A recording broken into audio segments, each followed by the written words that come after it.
Assalamu alaikum wa rahmatullahi wa barakatuhu. 1 second. Naki.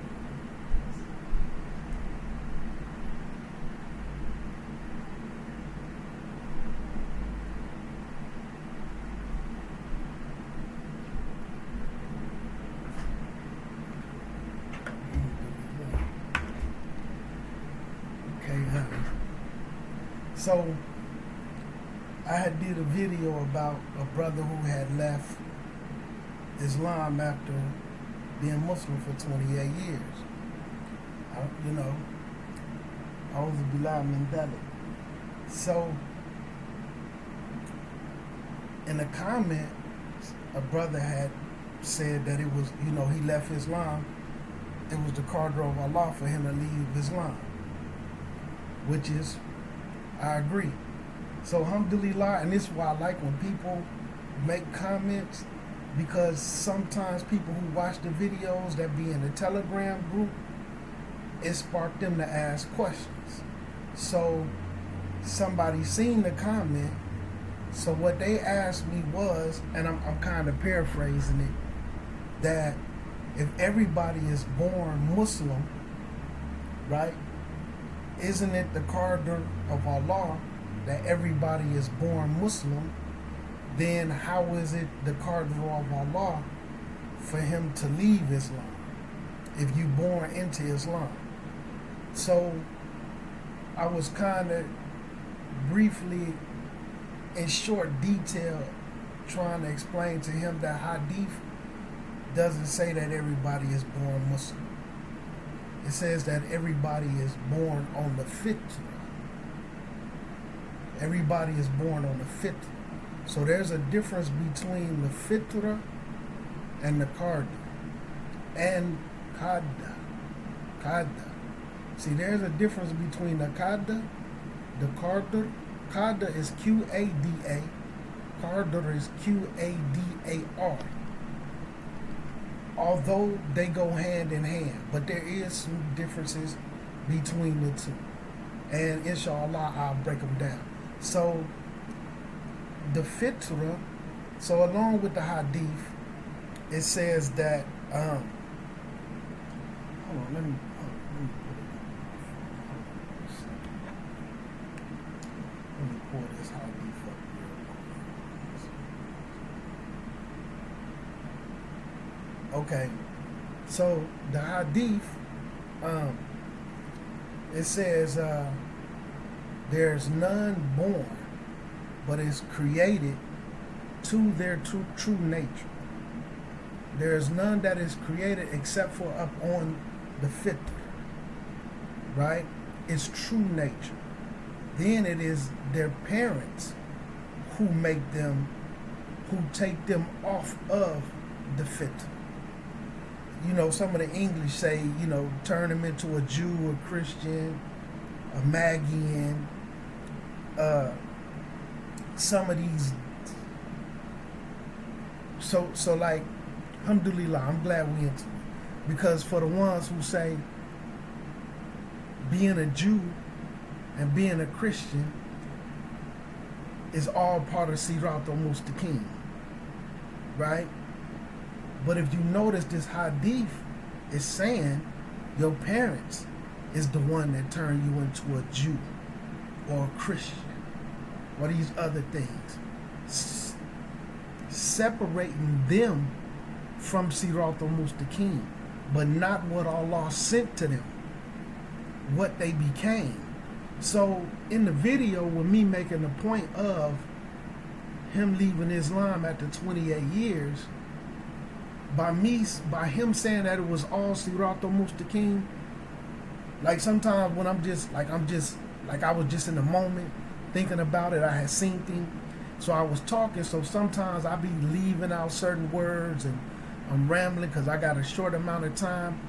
He felt like he had done nothing wrong.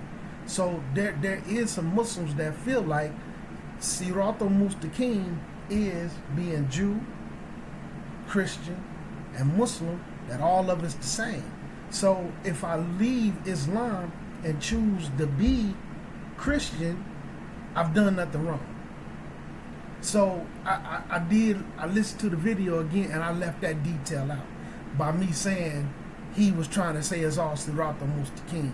But I know sometimes when people listening to other people talk and we saying certain things, they might not understand the full context of what we saying. So by him saying it's all Sirat al-Mustaqim, even being a Buddhist and all this other stuff, that you really doing nothing wrong. You still on Allah's path. And that's not correct. So by me saying he had a poor understanding, the crazy part was, another part I left out because I was talking, he told me at that particular time he still made salah. But I was like, man, subhanAllah. But this is the sad part. He told me he prayed in the form of salat, not because of Islam, but because that's what Jesus did in the Bible. So you're not worshiping Allah. So not the sidetracking. So just showing with this hadith where it's saying your parents make you born on a fitra, the natural way which coincides with Islam. Islam and the deen coincide with the nature that Allah created you with. Not that it makes you Muslim per se, but then when it says your parents make you a Jew, a Christian, a Magian, a Buddhist, but that isn't to per se for everybody, because some of us started off as Christians and our parents didn't make us Muslims. We found it. But that doesn't reject this hadith. But you see where it's separated. So where it continues to say, quite as beasts, animals produce their young with their limbs perfect. So some of it translated as they don't have any defects, like, which in this day and time, due to now like animals getting steroids and different foods, stuff we putting in their food to blow them up, you might see a cow born with 3 legs or 2 birth defects. But it was saying how Allah was basically saying, when you look at the animals that Allah created, generally, the rule of thumb, you don't see them with birth defects because they born on a fitra. They born with all their legs, their limbs, kalas. Right? So then it continues to say, do you see any deficiency in those animals? I'm not saying now, because their food is tampered with. You see them being born blind, but we just talking about a rule of thumb. Then so this is the hadith from the Rasul. So then he quoted the Quran ayat, the nature made by Allah in which he has created mankind, human beings, there is no altering of Allah's creation. That is the right religion. Believe in that correctly. The Fitra is from Allah's election, and that's religion. That's from surah number 30, ayat 30. Let's pull it up in the Quran ayat. So surah 30, ayat number 30. So be steadfast in faith, in iman, in uprightness. O Prophet, the natural way of Allah, which he has instilled in the mankind, let there be no change in this creation of Allah. So the Fitra, now let me explain the Fitra a little bit. So it's not saying we was born Muslim, that we was decreed to be born Muslim, right? What it's referring to is the natural Fitra that's in humankind is certain things such as our nature is for men and women to be together. Now, in these day and times, due to certain things, people's nature is being changed. Men wanting to be with men, women wanting to be with women. But these things is from Shaitan, right? So follow me. So the natural things that's in the Fitra, a natural love that you have for your parents and your children. Like even some people I know some people that dislike their parents. They dislike their uncles and aunties for different things, but the love that they have for them that's been instilled in them generally doesn't go away. They generally, like a person might dislike their uncle, they might fight with them. Same with their brother. Two brothers might fight each other, but if somebody else try to fight them, they gonna team up on the person. These things is a natural fitra. So when you understand the fitra, you will see that the Deen of Islam is lined up with what's in you naturally. Men married, men having the permissibility of having more than one wife. These things is in line with fitra. Whether, people feel away and don't like it due to the way they've been raised and this and that.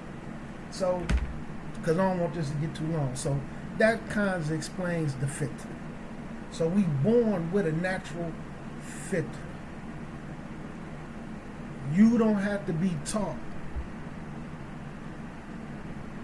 to eat food and liquids. Now, how to chew and this and that, a baby naturally comes out wanting to cling to a nipple. That's fitra. Your body naturally, you get an inclination where your body lets you know it's time to rid yourself of waste. These things is fitra. So that's why when you go and look at certain things in Sharia and the way the themes of the Quran, how it breaks down law, family, ibadah, your natural way. In the Deen of Islam, there's things that's in line with the natural way. Teach us how to eat. Eat a certain amount of food, drink a certain amount of liquid so that your body doesn't, and leave a certain amount for air so you don't become too gassy. Ways to clean yourself. When you defecate, use water, or there's dry methods. They use bones, they use rocks. You see what I'm saying? They use stones. They use different things. Like they didn't have toilet paper, but they use different things to cleanse their body when they defecate. Islam teaches you those things to do. Ways to use the restroom to protect your clothes and your body from getting urine on you. Ways to lay down and go to sleep. So our natural fitra, Islam, is in line with that. Now, when it's pointing out you becoming Jews and Christians and Magians and Buddhists and all these other things that sometimes our parents turn us into, it's the disbelief aspect that they have adopted. Like, for instance, being a part of Christian, what comes along with that? Saying that Jesus is God, Jesus is the Father, and Jesus is the Son, and Jesus is the Holy Ghost. See, the Father, the Son, the Holy Ghost, but some people even throw in a fourth category and don't even realize it by saying that He God. Now, if they want to say that the Holy Ghost is God, or they want to say that the Father is God, Father is, but we won't get too deep into that, because I know by me saying it and by what people used to hearing and the way the Trinity has been pushed on them, I can get some pushback. So that's different from the Qadar. But part of the Qadar is you being born. So I want to explain something about when it comes to the Qadar and certain things we believe and certain things that we've been taught. And this is why knowing how to go back to the Quran and the Sunnah will save a lot of people. So during even in some of the hadiths, there's athar from Umar where a certain group who started to emerge, some of their modern names started being called the Qadariya. During the time of Umar, where they started to grow and become of numbers, and Umar was told about them, where they was basically saying there is no Qadar at all. Everything is free will. Right? Everything is free will. So Umar was basically saying anybody who doesn't believe in the Qadar, right, then you basically done left the fold of Islam. You have some we'll put it that way. You have some deficiencies in your Islam, right? And he don't want to have nothing to do with none of those people who saying everything is free will. But then you also had the group that said there's absolutely no free will at all, and every single last thing that you do, Allah wrote it down for you to do it. For instance, if a person jump up, we're going to say a male or a female, because females could do it too. Let's say a human being just decide that I'm going to wake up today and I'm just going to rape 50 babies. A female have, let's say she have AIDS, and then she decides she's going to go find like a kindergarten, a daycare, where some little boys and girls, we'll say around the age of 5 and 6, and then she decides she's going to take their private parts and put them in her private parts, or even the females rub their private parts against her private parts and give them AIDS. But let's say she's Muslim, and then she believes Allah wrote it down for her to do that. So you also see during Umar, the group who says there is no Qadar. Then there's the group who says every single sin, everything we do, no matter how bad it is, Allah told me to do it. So there was a situation when a man he kept stealing, right? So when he got caught and brought to Umar, he thought he was slick. So what he said to Umar was, how can you punish me? How can you do anything about it when it was Allah who wrote for me to steal from to steal from the Muslims? Allah wrote it down for me to do that. So, of course, this isn't the logic that Umar had. He sees the deficiency in this guy's deen. But what he says to him was, well, in that case, it is Allah who has written down for me to chop off your hand for stealing. And he cut his hand off. Right? So I'm going through that to show. So you had these groups who emerged. The Murji'a, which kind of morphed into the Jabariya, some people say Jabariya, but basically they was the group that says every last thing that you do, every single action, even if you jump up and rape 50 babies, you didn't choose to do that. You didn't sit there and logically say, okay, I could do this, or I cannot do it. You didn't have a choice. Allah made you to do it. The whispering of Shaitan never played a role. You know, certain things going on, none of that played a role. There's no whispering of Shaitan, no nothing. Allah wrote for you to rape 50 babies. Right? So, there's no free will. But there is free will. So because they took from, and this is the beauty, like with me talking about history, they took a Quran ayat and twisted it.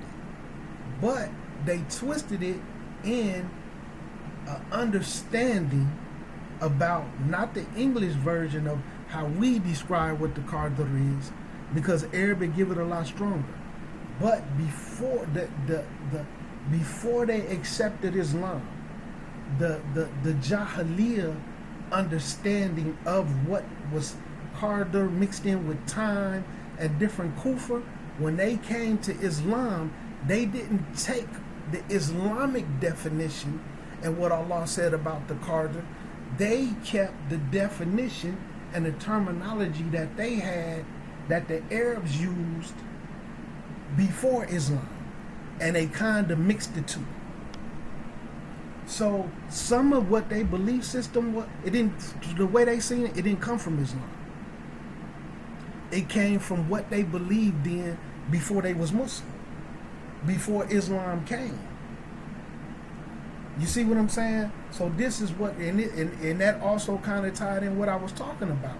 A lot of these different beliefs that we have before we become Muslim, we don't leave them, but we kind of intertwine them into Islam.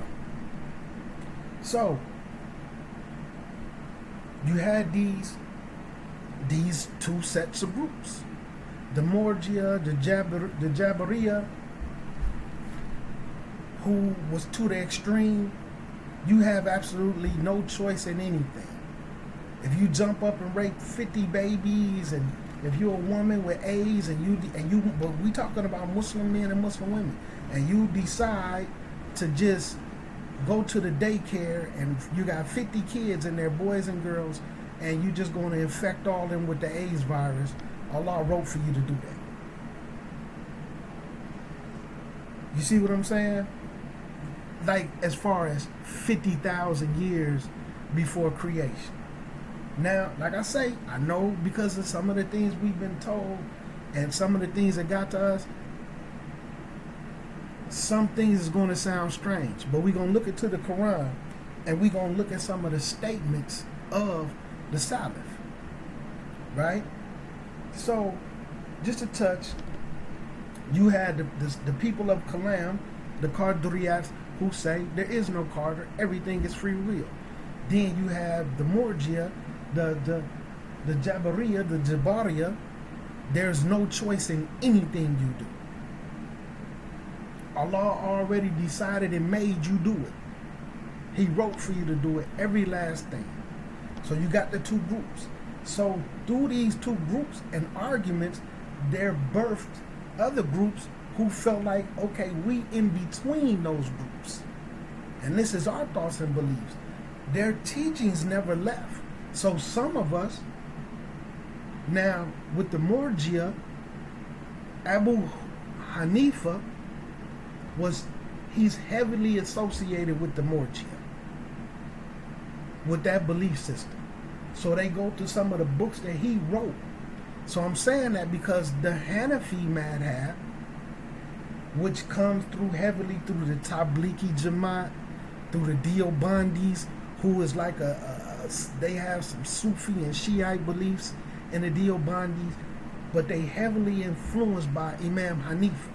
So some of their perspective on what the Qadar is, that morphed from the Morjia to the Jabariya, which has been passed through the Tablikis, the Sufis, some of their brand, and a lot of the Islam that we have from the early generations in America stems from a lot of the Hanafi, Tabliki, Jamaat madhab, and the Ahmadiyans. The Ahmadiyans is also kind of Sufi-ish, Shiite-ish. So a lot of their perspective of this, the Qadar, that we have has been passed down through us. Because some of our black groups, as far, not even just the black, but a lot of the black groups, we blended with the Ahmadiyan community and the Tabliki community, and a lot of us is Hanafi and fiqh. So our opinion of what the Qadar is heavily influenced by one side. You see what I'm saying? So a lot of us, what we feel like the Qadar is something that we heard or this and that. So like, and just to show, sometimes all of these groups have who they consider to be scholars. So sometimes it's based off of what my scholar said. This scholar taught this way, just like the same with the madhabs. You could take a Hanafi, a person who follows Hanafi madhab, who went to school. We're gonna say not just claim it, who say they went to school, and you can have from the four madhabs that still exist. All four of them went to school. Then you could put all of them learned from their scholars, nothing but they madhab. If you put all four of them in a room, they're all going to have disagreements on a lot of stuff. A lot of stuff because it's based off of their scholars. And then some of it's based off of this was the opinion of the person who started this school of thought. But then if you go look at what the Sahaba said and what the Quran ayat said, the way the Rasul explained it, it might not be in agreement with what any four of them think. So a lot of stuff, man, that gets taught to us comes from the opinion of somebody that follows the opinion of somebody that follows the opinion. And we have a thing where, like, you can have a person who parents super Salafi. So you can have a kid who grew up and say, you know what, I grew up in a Salafi household. That don't mean you know Salafiyah. You can have people who say, I grew up in a Hanbali madhab home. That don't mean you know Hanbali fiqh. You can have people, we see it all the time. I grew up in a Muslim household. That don't make you an expert on Islam. Just like a lot of us. We grew up in Christianity. Do that make us experts on Christianity? So you have a lot of people who had this thing like, I grew up around this. I grew up with this. I grew up, my parents were this. That don't make you an expert because you don't even know if your parents was experts at it. So just to get into what, now I'm not trying to influence anybody either way, but go look to what the Sahaba and what the Rasul said about these things, and then just keep in mind different groups started to break out, and this is in a lot of issues, and a lot of their teachings have made it to us. You see what I'm saying? And a lot of put hadiths down, put tafsirs down, and pick up these books by these scholars. Pick up this madhab. And I'm not saying those madhabs should be avoided. I'm not saying that because I'm one who understands that by true definition of the word the Salaf, the madhabs that we have, they was from the Salaf. Some people want to exclude Imam Hanbal. Some people want to change the definition of the Salaf from 3 generations to it had to be somebody that met the Rasul and then somebody who learned from somebody that learned from the Rasul. They want to change it because amongst the actual 3 generations, the first 3 generations, which some hadiths have 4, within those first generations, you had people who believed a lot of different things. Some of these beliefs, this is during the time of Umar, where people who amongst the time of Umar had these different beliefs. Are they not from the first 3 generations of Muslims? Yes, they are. Some of them didn't believe in the Qadar. Was they deviant? Of course. But just they was in the first 3 generations, first 4 generations of Muslims. It wasn't all haq within those generations. So that's why they came up with different categories. Oh, well, they got to be somebody who learned from this one, learned from this one, learned from this one. The people at the time while Umar was exist, you think they didn't learn their Islam from another Sahaba? They was right there living around Umar. Some of these individuals fought in wars. They just deviated from the course. But So, and that just goes to show. So, like, even when you go through the look at some of the history of this, it breaks down and said basically like every city where they had masjids, Mecca, Medina, and it was one other city, I can't think of the name. Everything fell apart except for those 3 masjids. The Prophet Masjid, the Sacred Masjid, the Haram in Mecca, and it was one other masjid. But everything else, they broke down into 2 deviant groups. The ones who just said none of Islam, we abide by it, and then the group that says we're going to do away with zakat. We're going to pay it the way we want to pay it. But they was considered to be outside of the fold of Islam. But let's look at a couple of Quran ayats where they distorted. And then just to look, not to influence anybody, just to give you some opinion, just look and see what the companion said about it. So we're going to go to, and this involves the Qadar, some of they mixed up point of view. So you go to 57:22, right? Surah 57, ayah number 22, where it says, no calamity befalls on earth or in yourself, but it is written in the book of decree. Right? Before we brought things into existence. And very this is easy for Allah. So, did this, let's say the companions, did they understand this as every last single thing you do was automatically written? So when you go to look at what the statements they said about this was, when it came to calamities on the earth, it was referring to disasters, earthquakes, right? Tornadoes, different type of calamities, right?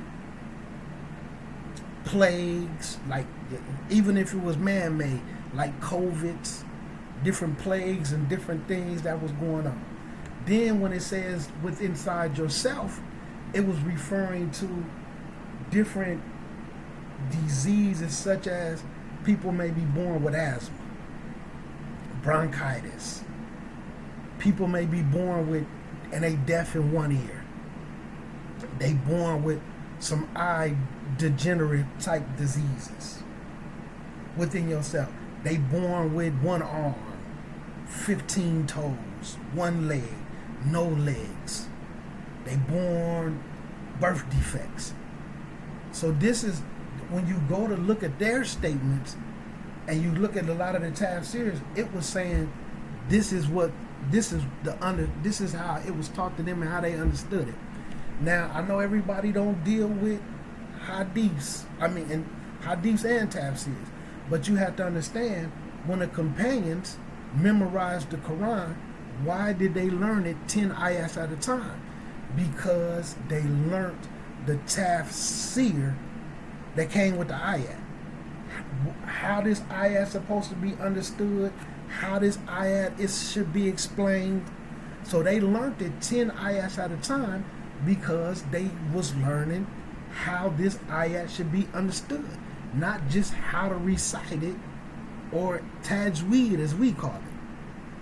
So I'm mentioning that because a lot of how they was taught from the Rasul, how to understand these ayats, is what ended up in tafsirs.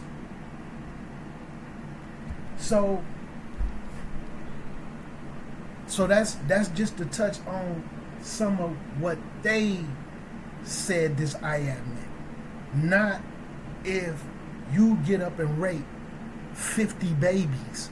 Allah wrote it down for you to do that before anything ever existed.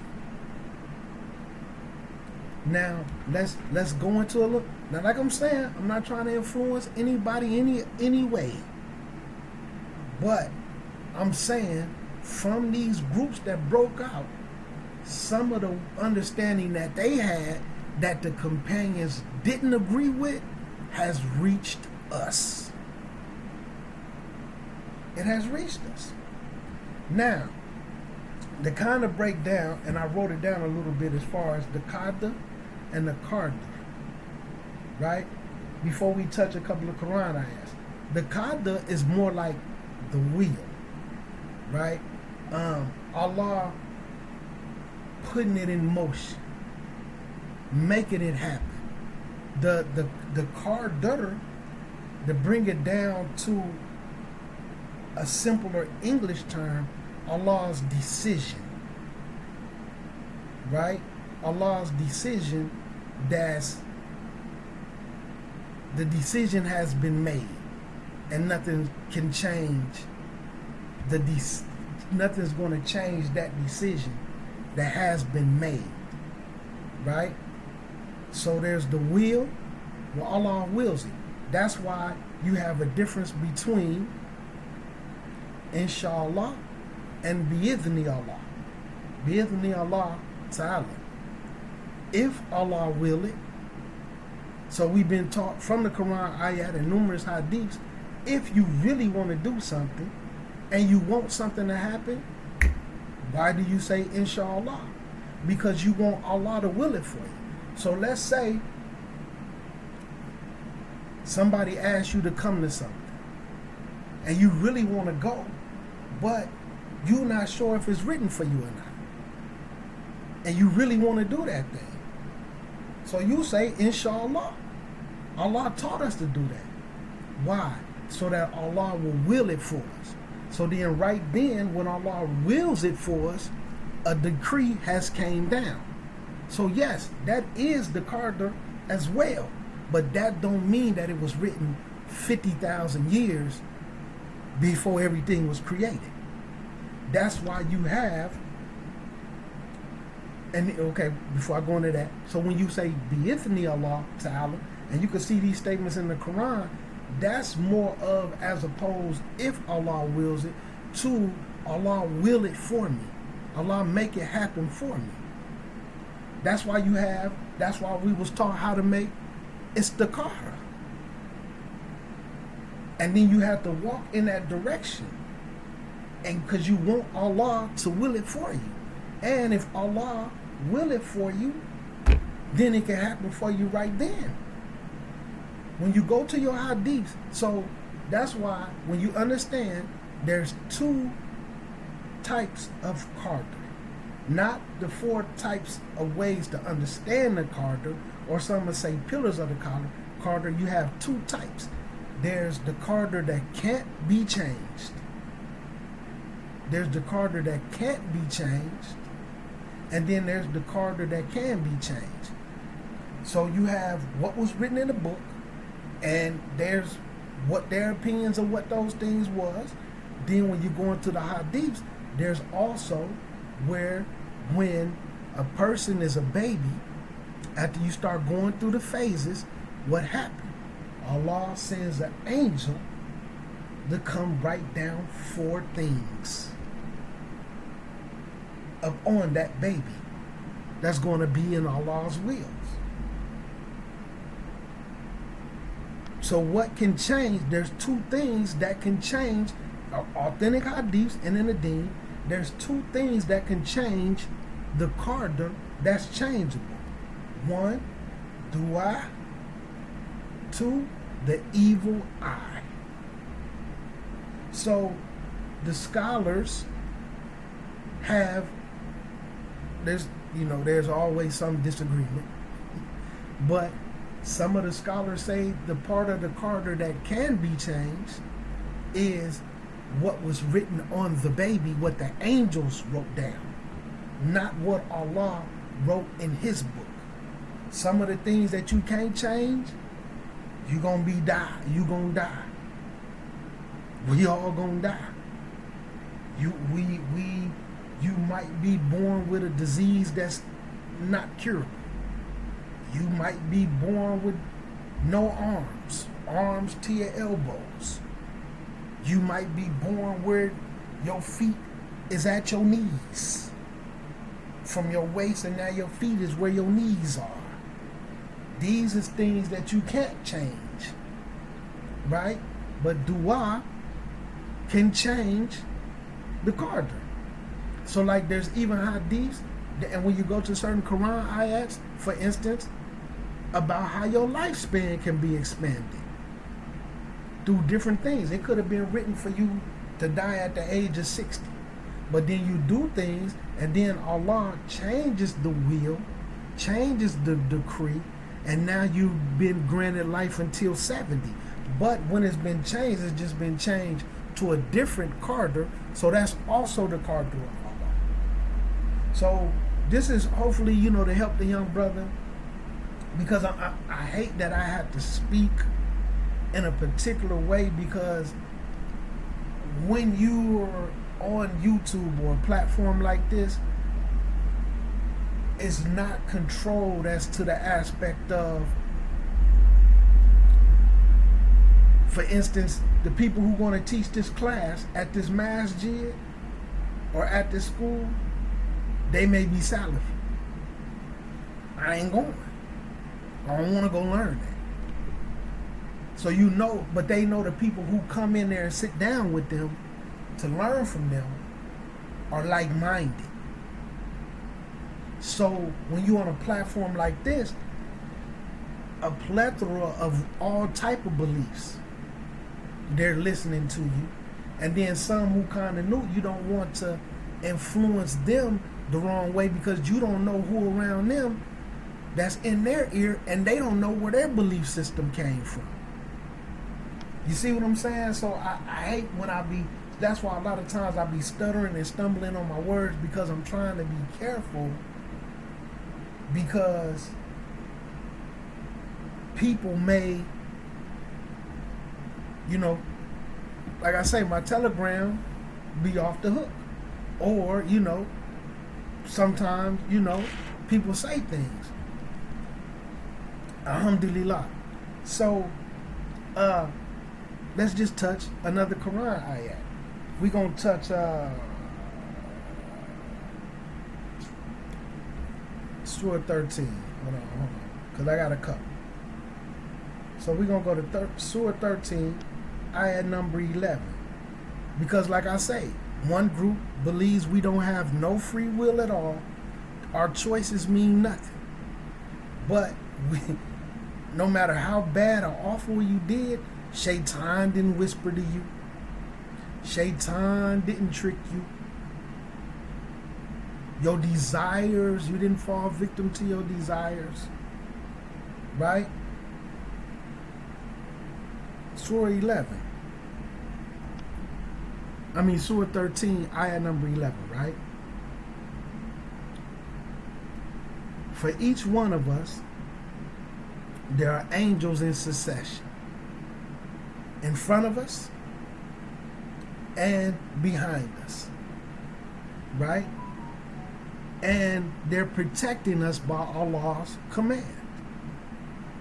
Indeed, Allah will never change the condition that a people are in until they change that condition themselves.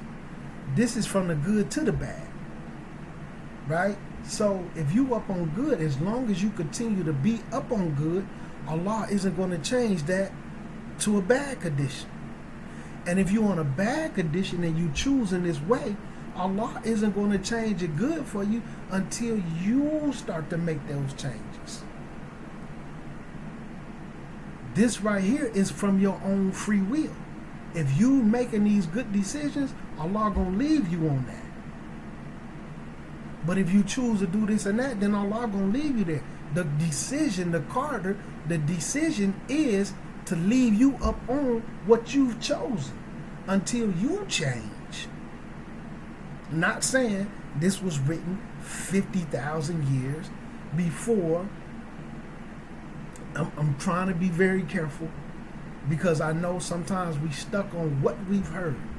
And I'm not trying to change nobody's opinion. You understand? I'm familiar with the hadith. I know what the hadith says, but I know how the companions understood it. I know what the Rasul taught them concerning it. And that's what I stick to, right? But it shows, one, you have a choice. There's another Quran ayat that goes in with this, that people who leave the fold of Islam, people who turn back on their heels, people who make different deviant decisions, what does Allah tell us in the Quran? Allah will leave you up on the choices that you have made until it lands you in the hellfire. So yeah, that Qadar, that decision has been made to lead you there because you're choosing it. Not Allah made that choice for you. Not Allah wrote it for that to be the choice that you make. Allah is going to allow you to make that choice, right? Allah is going to allow you to make that choice, and He's going to leave you up on that decision until it burns you in the hellfire.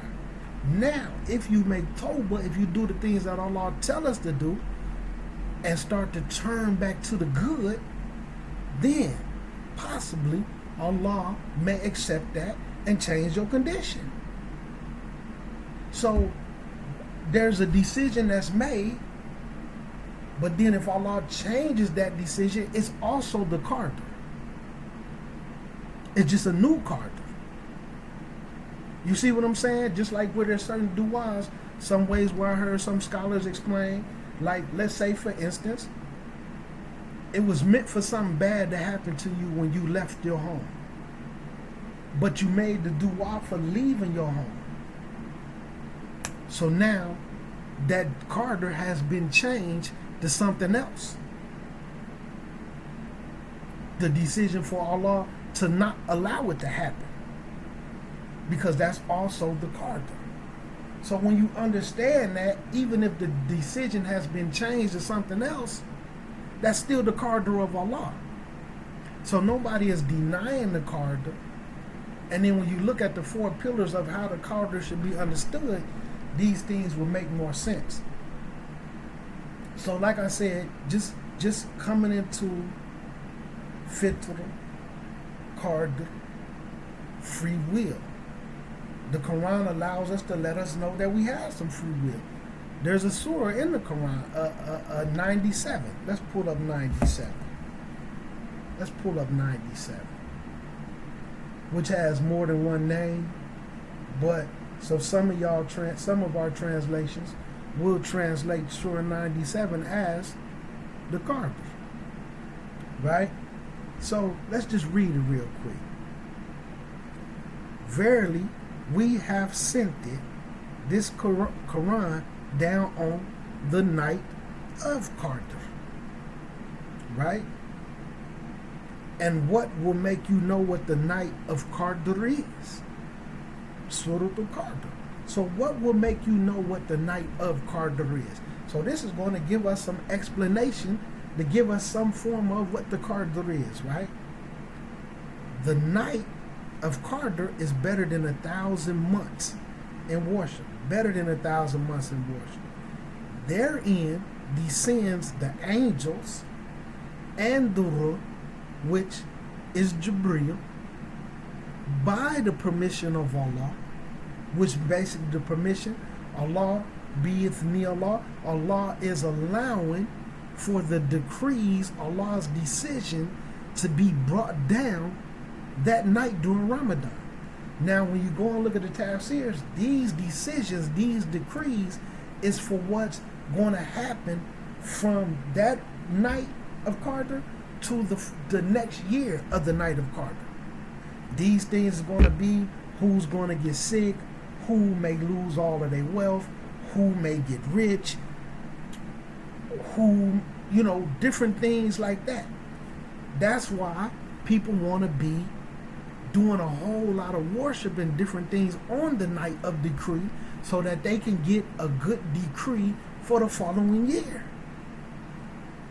Now, of course, some is going to say this is what was in the book and it's just being sent down from that portion year by year. But why are we in these doing these acts? Why are we trying to catch the night of Qadar? Because you want to be seen doing the most so that for the ones who know, some people just know to do it They don't know the real fiqh behind it and why it started, why it became so important. Hey, it's the night of Qadar. It's 27th night. We got to go in the masjid. Just what I've been taught. It's better than 1,000 nights. I'm chasing that 1,000 nights of worship. 1,000 months, right? But, so it's saying the decrees, the matters, the decisions that Allah made for the following year has come through, right? And throughout that night, there's peace until the appearance of dawn. So this is giving you some decree that's, when you get into the tafsirs, when you look at how this should be understood, that's how it's broken down, that on that night, that's why every night on that night, a decree comes down for the next year. Who gonna fall off, who gonna be on. Now, you have to keep in mind, Iman fluctuates based off of your sins. Right? Sometimes when you choosing to sin, you being left in that sin, and a decision can be made to leave you there. Just like the Quran ayat that say, some of these very sinful people, some of these bad people, Allah extends their life so that they can do even more wrong, so the punishment is greater. The Quran tells us that. So when you look at how they said to understand it, you might start to look at it different. And once you start to explore all of it, you will start to see, okay, the understanding I have came from this group. Not saying it's right or wrong, because you have to understand, even when certain things change, it's still a Qadar. When you look at it, what can change the Qadar? Even in Surah, even more than just Surah 13, right? Where it says, Surah 113, my apologies. I seek refuge in Allah with the Lord of the daybreak, from the evil of what Allah has created, and from the evil of the darkening as it comes with its darkness, and from the evil of those who practice witchcraft, right? And from the evil of the enviers when they envy. Referring to the people that have the evil eye. And Allah's teaching, this whole surah is a dua. That's why it says say. Telling Rasul, this is what you say. This is a dua. We ask to seek protection from these things, because the evil eye is something that could change a good Qadar to bad Qadar. So keep in mind, there's two types of Qadars. What was written that can't be changed, and then there's what can be changed through dua and through evil eye. And this is from the understanding from what the Rasul taught, how the people he taught, how they understood it and how they explained it. Now, what started to emerge was people who started to look at Quran ayats and say, I want to believe this the way I want to believe it, with no text. It don't matter what the Rasul said it meant. It don't matter who he taught it to and how they understand it. This is how I understand it, and this is what makes sense to me, which they refer to them as the people of kalam, rhetoric. You see what I'm saying? Now, there's a difference when some people who look at the Quran ayat and then look at the statements of the companions and how the Rasul taught it to them, and then they do an analogy which they refer to as qiyas and say, okay, this is what they did, but my situation is similar but in a different environment. So they looked at that the way it went on, and based off of those rulings, then they made a decision based off of where they are, because the environment was a little different, but the situation was the same. So that's a different form of they at least going with the text. And if it wasn't firm towards one way or nothing, and these are certain things how fatwas come about. So when we start to understand that, man, and you start to look at groups like the Morgia and the Jabariyas, and you start to see like they rejected Uthman and Ali as caliphs. They only accepted Abu Bakr and Umar. You start to see some of the deviances that they had in a lot of their belief system. And then you start to see what's the dalil that they used to come up with this the way that they said it. And some of the groups who said there's no Qadar at all, what did they look at? But you have free will. Why do you think on the day of Yom Kippur you're going to be handed your book of deeds? Things you chose to do or things you chose not to do. Things Allah accepted from you and things that Allah may not didn't accept because it wasn't in accordance with the deen of Islam. And like I said, I'm trying to be careful. I'm not trying to push nobody. I'm not telling anybody my personal. I'm just saying when you go and look at it and see what the Rasul and the Sahaba said, it's not always in line with some of the things that reached us that came from different groups that even the Sahaba didn't agree with. But because particular scholars adapted these thoughts and theologies and pushed the text to the side, or those particular texts and teachings didn't reach them at that particular time when they was alive, because everything, all the text wasn't like how it is at our feet. You couldn't just go get all these tafsirs, get all the sets of tafsirs and the collections of what they said and the writings and the things they wrote down and all these different books, the 6 mother books of hadiths and all the other books around. All this wasn't at their footsteps, so it was some things that didn't reach them when they made the decisions that they made. So, alhamdulillah, man, like I said, man, so like I said, man, and a lot of people do say that we born Muslim, and sometimes it's translated this way in English. Sometimes they, instead of having Muslim, some people may translate it and put we was born into Islam.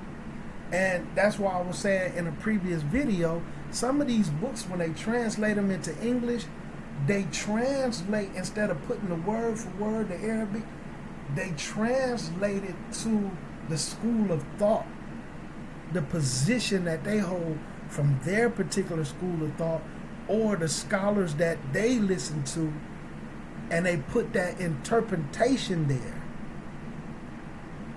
That's why like a lot of times you really need the Arabic. You see what I'm saying? Because when you go look at the Arabic, you can look and say, okay, this is in the school of thought of this particular madhab or this particular group. And if you're going to go through all of that. So alhamdulillah, man, not to offend anybody, man, or I just hope this kinds of help with the brother, because that was a very good question. Even with that brother, like with me, knowing sins and particular things, like I know with where Allah says in the Quran that if you walk around and carry yourself a certain type of way and behave arrogantly, Allah will turn every last one of his ayats away from you. You can read the Quran, you're not going to understand it. If you have a particular type of disease in your heart, Allah is going to turn that away from you.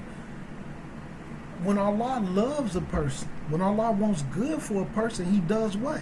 He gives them understanding of this deen. Like in accordance with what He gave to the Rasul, and the Rasul taught it. You may understand something just like the Shiites. They may be top notch when it comes to understanding Shiitism. In their head, what do they think? They think they understand the religion. No, you understand that Shiitism. You see what I'm saying? Some of these deviant groups who came up with these things about, who went too extreme with the Qadar, and then the other group who went to extreme against the Qadar. But because they have a firm understanding of that, they think that means they understand Islam. Lie. Because that didn't come from Allah and His messenger. You see what I'm saying?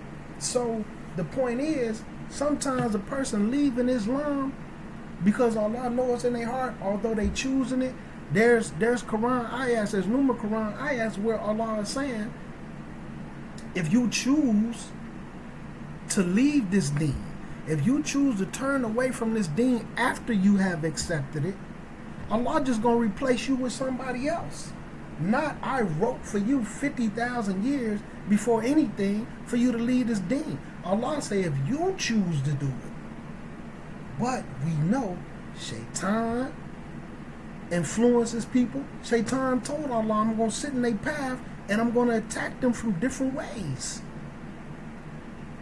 Some of it is causing doubt. The main thing is to get them off their deen or to leave it.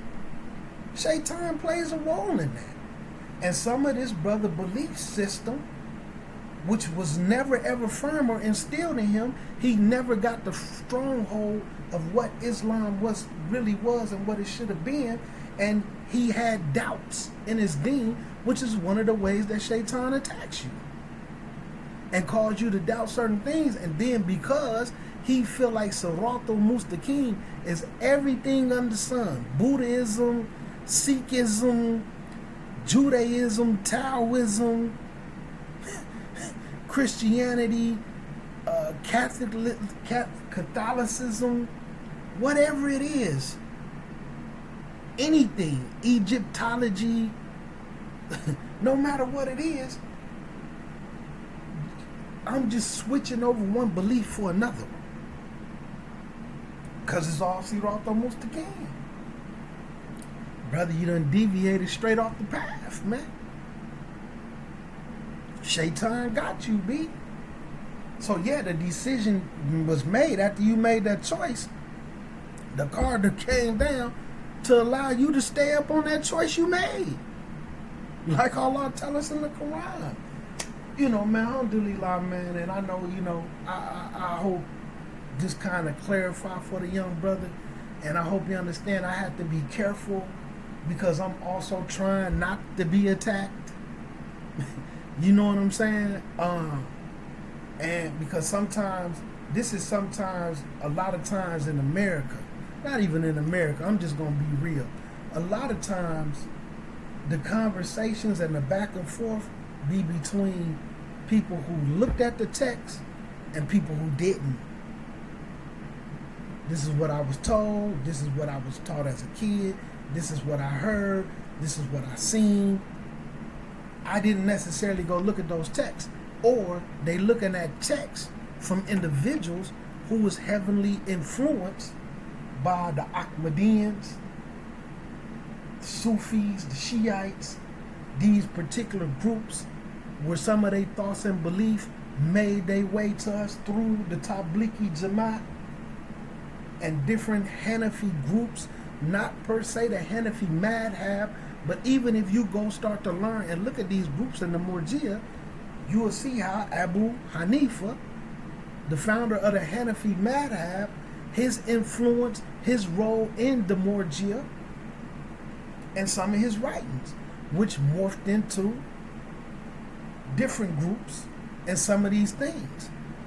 You have to go look for yourself into the Fitra, into the Qada, into the Qada, and all these different Arabic terminologies, as in the difference between the will and the decree, the sound decision. Just like, for instance, something that can't be changed. And when the Rasul went to Allah, he made dua that the Muslim Ummah don't be destroyed in certain ways that other Ummahs that Allah sent, that was up on Siratul Mustaqim, that we not destroyed the same way. And one of the ways is that we don't turn our heels on each other and start fighting and killing, slandering, backbiting, and killing each other. Allah didn't grant that to the Rasul.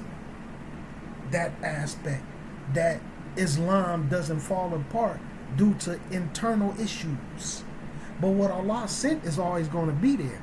The decisions to follow something different, us choosing to follow something different, or getting tricked by shaitan, and us choosing to fight and kill and each other and all this over certain differences without looking at the text, that ain't going to be granted to the Rasul.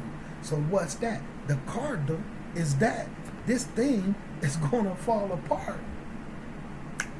due to our own hands. And once you understand these things, then you know the importance of, I got to do this thing in accordance to what Allah sent and what Rasulullah sallallahu alayhi wa sallam taught. You know, it was Umar used to ride around, you know, because he was what he was before he accepted Islam. And, you know, he used to sit with certain particular scholars of what the Jews were sent with, what the Christians were sent with. And some of the stuff, he used to write it down and had these certain writings. He used to keep them on. And then when he would go to the Rasul and talk to him about them and read it to the Rasul told him what? Don't do that. One, that stuff has been abrogated and Islam came with what you're supposed to follow. Two, you don't know what's correct or incorrect in that stuff, but because it all sounds good, you never know how it might affect your heart. It might make you turn back to that. It might make you look at Islam in a different type of way. It might make you look at that stuff as something better than Islam, but what you're looking at, Allah didn't send that. They changed that and wrote it with their hands. So leave it alone completely. Not dabble in the Bible, dabble in the Old Testament, the New Testament, dabble with Circle 7 Quran, dabble with the teachings of Fard Muhammad, dabble with the Hebrew Israelites, dabble with the 5%ers, and all these different deviant, all type of other things that we was before we became Muslim. Or like here, they don't call them gangs no more when they accept Islam. They call it my tribe, the tribe that I was in. Nigga, he was in a gang. Excuse my N-word. But, you know, even that, dabbling with it, and then sometimes it's getting in the way of us being the Muslims that we supposed to become. Leave it alone, man. Leave it alone, no matter how good it sounds, because Islam gives us what's correct and accurate. But this done went way too long, and my apologies for anybody who make it this far. Assalamu alaikum wa rahmatullahi wa barakatuhu. Any mistakes I made or slips of the tongue and not fully clarifying, maybe leaving out certain parts because I understand what I'm saying, I apologize for that. And if it caused confusion, it comes from myself and the shaitan, which isn't my intentions. And that which is right and correct came from Allah Azza wa Jalla Muqtadir Walalim. Assalamu alaikum wa rahmatullahi wa barakatuh.